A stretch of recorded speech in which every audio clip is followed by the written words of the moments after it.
You are a hypocrite. You want the United States to leave the Philippines, but you reside in the United States.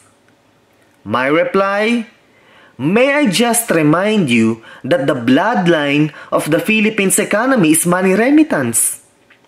Overseas Filipino workers like I feed the Philippine survival. Yes, I do reside in the US, but my heart belongs to my motherland. Just because I reside in the US doesn't mean that I have no right to criticize the foreign policies of the United States. Where was Benjamin Franklin during the United States fight for independence? He was in Europe. Yes, he was fighting the war and independence not in his homeland but somewhere else. Where was Dr. Jose Rizal when he wrote El Filibusterismo and Noli Me Tangere? Not in the Philippines, but in Europe. You see, the bottom line is, you can fight for your country's independence and nationalism wherever you are. You didn't make a clear point, did you? Are you saying that the Philippines should not have an alliance with the US? My reply, oh, you mean military alliance? Yeah, why not? Peace with the US and with other countries is not a bad thing, is it? But the US government must leave the Philippines alone. The US government should stop controlling our political, social, and economical systems. Blaming others for their own incapacity, it had to be a communist. My reply, oh, you mean Donald Trump? Blaming others, pointing finger to something and to someone else? Yeah, must be Donald Trump, huh? I cannot believe your criticism of the USA while you living in a nice house and drive a nice car. What a hypocrite. Go back home if you hate Americans that much. I will not go down to a strawman argumentation/debate against someone who doesn't understand things thoroughly. I owe the United States nothing. The United States were built by immigrants like I from all over the world. You know what? I pay 39.60% federal tax, 10% state tax, 14% self-employment tax, and 3% city tax. Now, do I get something in return? None. Do I get a free healthcare? No. Can I send my kids to college for free? No. You know what? The United States government must be thankful to people like I and not the other way around. You know what? I had a house and a car through hard work, and the US government had nothing to do with it. The US government had nothing to do with all of my accomplishments and achievements. On the contrary, the government robs hard-working people like I with our hard-earned money. Oh, by the way, who said that I hate Americans? Did I say that I hate Americans? I didn't say that. You know what I hate?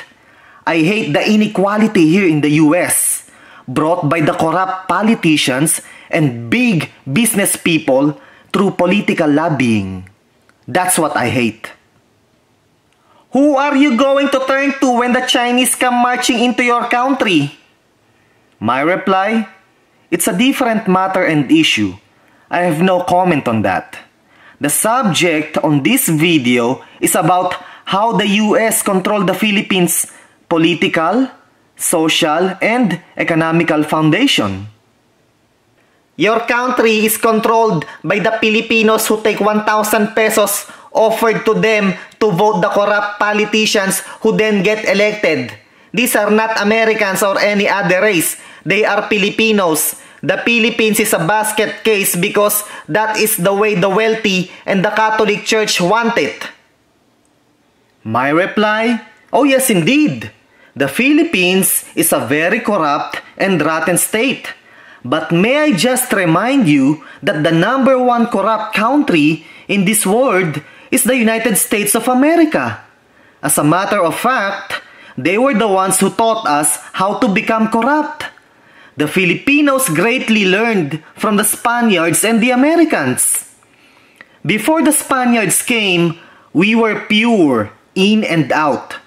But the Spaniards and the Americans divided our people and taught us how to hate and betray one another. It's part of imperialism, divide and separate. Now, about the Catholic Church.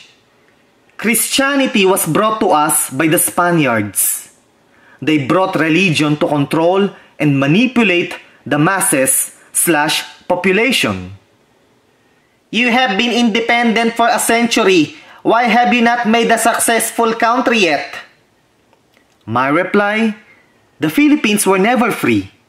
In 1898, after the collapse of the Spanish domination in the Philippines, we only had less than 120 days of freedom. And then, the Americans came. They invaded and colonized us. The Americans established a puppet government in the Philippines. They control our political, social, and economical systems. The Philippines were never free.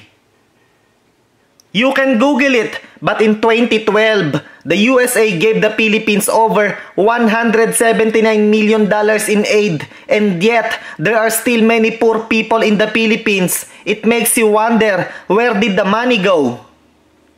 My reply, US aid is a giant, corrupt foundation. You know what? The people in power and the elites use numbers of government and non-government charitable foundations/institutions to evade paying taxes. They raise funds and use them for something else. Now about US aid, may I ask you, who fund that foundation? The taxpayers, my friend. Now who benefit from the funds they receive? Well, you know, the inner people who run the foundation. It's a mega business, my friend. Sort of a good point of how the American government tries to control others' economies. My reply, sort of. Come on, my friend. Don't make me laugh, please. The United States' mega businesses and government want to control everyone and everything. Have you heard of NSA? Those Iglesia ni Cristo churches I see everywhere in the Philippines are part of a large cult system to twist Bible doctrine. My reply, oh, that's the worst. Iglesia ni Cristo is terrible. Catholicism in the Philippines does a really good job controlling the Philippines. My reply, the Spaniards came to the Philippines with guns on their right hands and Bibles on their left hands. They brought Catholicism to easily control the population. I cannot really agree with the overall message of this video. Others feel the same way with the high amount of dislikes. My reply, the people who disliked this video are the Filipinos who are pro-white Hollywood ASS kissers. The Filipinos who try very hard to emulate the Hollywood way of life. The Filipinos who idolize those non-talented Hollywood celebrities like Justin Bieber and Kim Kardashian. The Filipinos who are brainwashed with corrupt capitalism and imperialism.